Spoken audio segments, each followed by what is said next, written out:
So is standing on both sides of the escalator actually faster? In London, there was an interesting experiment. So back in 2015 at Holborn Station, instead of standing on one side and walking on the other, people were asked to stand on both sides. And the result was quite striking. Capacity rose from 115 to 151 people per minute.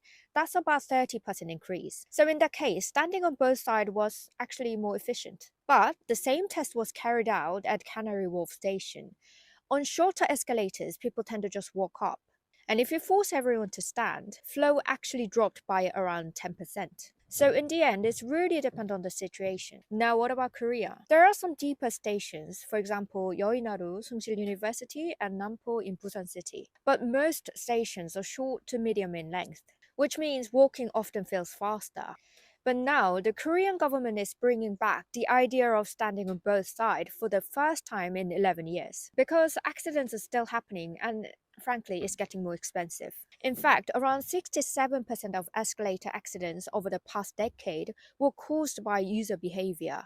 And using just one side can also lead to faster wear and tear. But let's just picture the scene. It's the morning rush, which means 1 or 2 minutes matter. What if I miss the train? What if there's no stairs? So in the end, it comes down to a choice, safety or speed. What's your take on this?